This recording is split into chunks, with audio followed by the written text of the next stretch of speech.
Hello there, General Kenobi.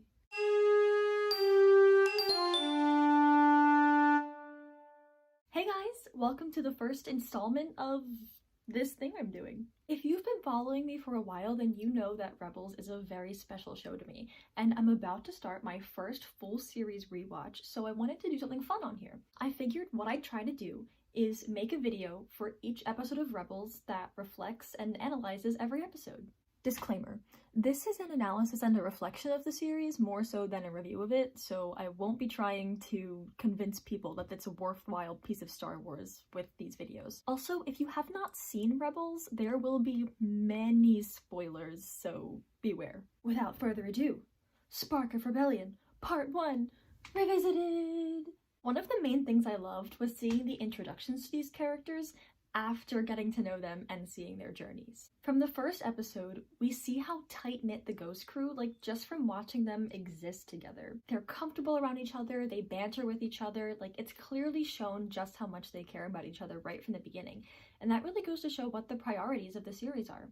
Sabine says it right in the first episode. We're a crew, a team, in some ways, a family. And that's a really important thing to establish for this particular story, and it's also why this show so wholly stole my heart. It's just something about that idea of unrelated people coming together and becoming a family, even though they have all this baggage, just... When you watch the whole series, it becomes really clear that family is one of the most important themes in the whole show, so it's cool to see how they set it up in the first episode. Another fun introduction is Agent Callus. He seemed so one-dimensional, he just wanted to catch the rebels and that was it. And it's so impressive to me that they took a character like that and not only made him more complex, but also redeemed him in a way that was unexpected and organic. I love his arc so much, and it's honestly really ironic to watch him in Spark of Rebellion. It's Ezra's introduction that is the most striking to me, though. The first sequence we see him in is with a Star Destroyer looming over his head. So right away, we symbolically get the idea that the Empire has cast a shadow over Ezra's life and plunged it into darkness. Then we get introduced to him as a person. Oresco and Grint are roughing up the jogan fruit guy, and Ezra steps in, shakes him off, and we're thinking, oh, he's a good kid, he's helping this guy out, but then no, he's just stealing the fruit. So it gives this idea that Ezra has the potential to be good and selfless, he's just not there yet. Right now, life has forced him into this corner where he has to be self-serving.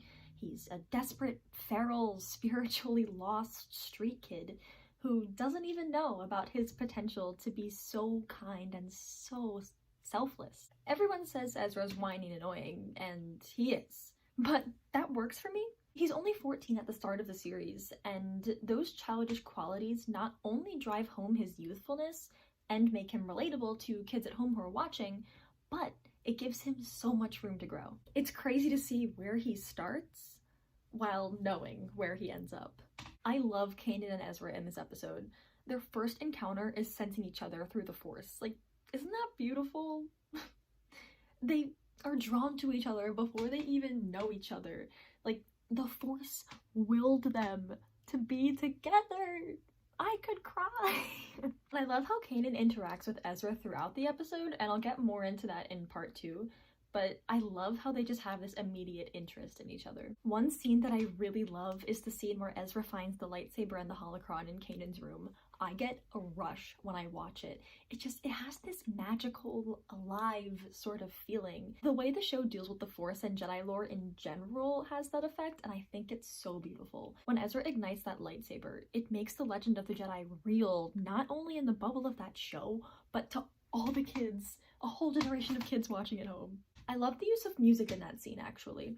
It uses two established phrases, the from Obi-Wan's theme and the from the Force theme.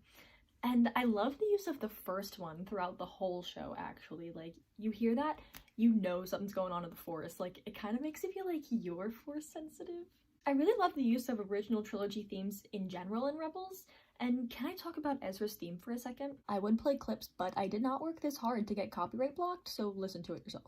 His theme uses phrases from Obi-Wan's theme, the Binary Sunset and the Force theme, and then also some phrases that are related to Luke and Leia. Actually, the main original part of his theme is a variation on Leia's theme, so it's all connected. I really love how Kevin Kiner did that. It connects Ezra to the soul of this universe.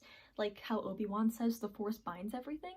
To me, the music in Star Wars is kind of like the Force. It ties everything together and will even tell us when the Force is at work sometimes. So connecting Ezra to that music, especially music that is particularly linked to the Force, it connects Ezra to the Force and like makes him a part of this larger story. It's music that we relate to multiple original trilogy characters who are strong with the Force, and then we relate it to Ezra too. So it's kind of like their spirits of selflessness, rebellion, perseverance, just everything. It lives in Ezra too.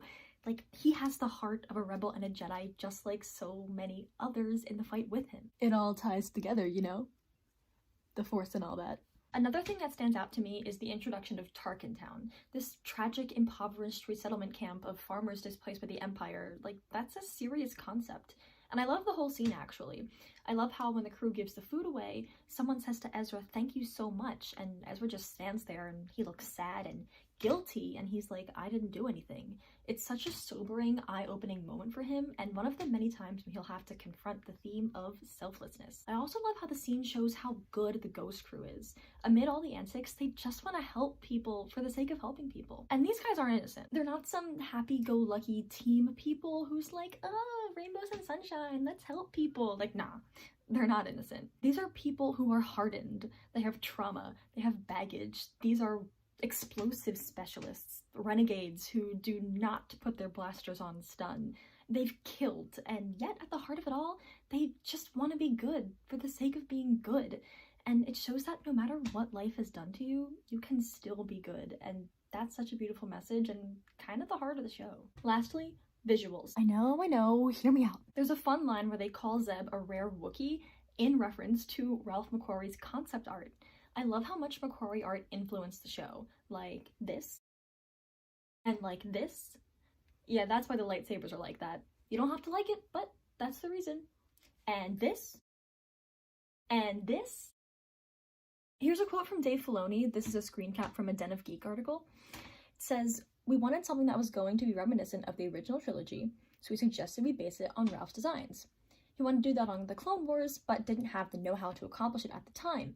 They were able to do it with Rebels, though, with round-shaped characters and things that were a bit more classic animation. So that's why Rebels looks like that."